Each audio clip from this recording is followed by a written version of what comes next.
முதல்ல வாழ்த்துக்கள். இந்த மாதிரியான ஒரு மேடையில் ஒரு 14 வருஷமாக நிற்கும்போது உங்கள் அளவுக்குலாம் எனக்கு வந்து தைரியம்லாம் இருக்குல்ல. ரொம்ப நடுக்கத்தோடு தான் இருந்தேன். ஆனால் உங்கள் முகத்தில் ஒரு நல்ல கான்ஃபிடென்ட் இருக்குது. இந்த ட்ரெயிலர், இந்த சாங்கு, உங்கள் எக்ஸ்ப்ரெஷன்ஸ் எல்லாமே ரொம்ப அழகாக இருக்குது. ரொம்ப அழகான நேரம் உங்களுடைய நேரம் வந்து. ப்ரோ, அவர் சொல்கிறது கேளுங்க ப்ரோ. ஓகே, ஸோ வாங்க. எதுக்கு நான் உன் தம்பி அவன் ரொம்ப நல்லா பேசுகிறான். ஏய் நீ வராத. ஏன் சார் 21 வயசு தான் ஆகுதா சார்? இவ்வளோ தெளிவாக பேசுகிறேங்க. நான் இன்னும் தடவிக்கிட்டே இருக்கேன். இருட்டில் சுவிட்சை தடவை கூட மாதிரி ரொம்ப தெளிவாக எந்த வார்த்தையும் அச்சு பேசுகாமல் ரொம்ப கிளியராக பேசுகிறேன் சார். உங்கள் பையன் ரொம்ப தெளிவாக பேசுகிறேன் சார். வாழ்த்துக்கள் மேத்யூ உனக்கு.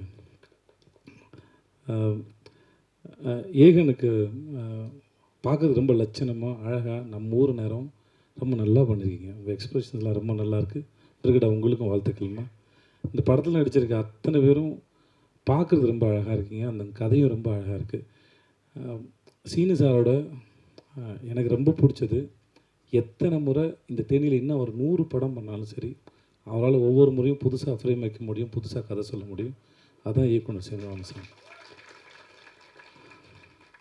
கதை சொல்லும்போது அவர் எந்த ஃப்ரேம் வைக்கணும், எங்கே வைக்கணும், இது வரைக்கும் ஒரு நாள் கூட அவர் யோசித்தோ தடுமாறியோ படப்படத்தோ நான் பார்த்ததே இல்லை. தன்னை நம்பி ஒரு தயாரிப்பாளர் பணம் போட்டார்னா அந்த பணத்தை எவ்வளோக்கெவ்வளோ சிக்கனமாக எடுக்கணும், அந்த படத்தை எவ்வளோக்கெவ்வளோ சிக்கனமாக எடுக்கணும், சொல்ல வர கதையை எவ்வளோ தெளிவாக ஆடியன்ஸ்க்கு புரிகிற மாதிரி சொல்லணுங்கிறதுல நான் பார்த்து வியந்த மிக சிறந்த இயக்குனர். நான் அது எனக்கு வாய்ப்பு கொடுத்து இல்லை நான் முதல் வாய்ப்பு கொடுத்தாருங்க சொல்ல. இது வரைக்கும் நான் அவர்கிட்ட 4 படம் வேலை பார்த்துருக்கோம். முதல் படத்துலேருந்து நான் மாமனிதன் வேலை பார்க்குற வரைக்கும் எங்களுக்கான பட்ஜெட் கூட கிடைச்சாலும் அவர் தென்மேற்கு பருவக்காற்று படத்தில் மிக குறைவான பட்ஜெட்டில் எப்படி ரொம்ப பொறுப்போடையும் படம் வேகமாகவும் வேலை பார்த்தாரோ அதில் துளி கூட குறையாமல் தான் எல்லா படத்துக்கும் வேலை பார்த்தார். சீனிவாசன் சார் மாதிரி ஒரு இயக்குனர் கையால் நீங்கள் அறிமுகமாகிறதுக்கு முதல்ல நீங்கள் கொடுத்து வச்சுருக்கணும். அதுக்கு முதல்ல வாழ்த்துக்கள். ஏன்னா நேரம் கிடைக்கும் போதெல்லாம் வந்து தான் கற்றுக்கிட்டதையும் தான் தெரிஞ்சுக்கிட்டதையும் தன் மூலமாக இல்லை தன் நடிகர்களுக்கு பகிர்ந்துக்கிறதுல அவருக்கு ஒரு பெரிய இன்பம் இருக்குது. அதை கண்டிப்பாக உங்களுக்கு சொல்லி கொடுத்துருப்பாருன்னு நினைக்கிறேன். கண்டிப்பாண்ணே. அப்படி சொன்னதில் நிறைய விஷயம் வந்து உங்களை சுற்றியே தானே இருந்துச்சு. சேது இப்படி பண்ணா, சேது அப்படி பண்ணான்றது தானே நிறையா எடுத்துக்கிட்டுருங்க. வேறு ஏதாவது கற்றுக்கிட்டு இருந்து. ஸோ உங்களுக்கு மூலம் என்னுடைய வாழ்த்துக்கள் சார். என்ஆர் ரகுநந்தன் சாருடைய பாடல்கள் வந்து ரொம்ப நல்லா, எஸ்பெஷலி அந்த அண்ணன் தங்கச்சி பாட்டு வந்து ரொம்ப நடுவில் போன அந்த ஃப்ளூட் பீட்லாம் சூப்பராக இருந்துச்சு சார். அப்படியே உருக்கி எடுத்துச்சு சார். ரொம்ப நல்லா இருந்துச்சு சார். என்னை கூப்பிட்டதுக்கு முதல்ல ரொம்ப நன்றி.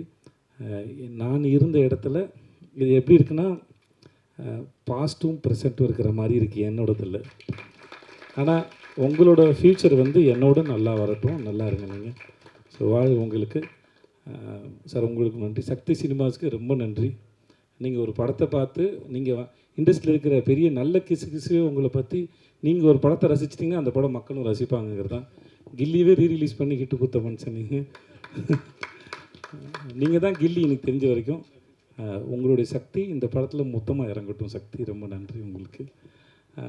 பிரிகேடா உங்களுக்கு வாழ்க்கை. ஜீவா நன்றி, நல்லா இருப்போம் ஜீவா. நன்றி. உங்களுக்கும் வாழ்த்துக்களுக்கும் நன்றி. எல்லாருக்கும் நன்றி. ரொம்ப என்னை கூப்பிட்டதுக்கு ரொம்ப நன்றி. வரேன். நன்றி.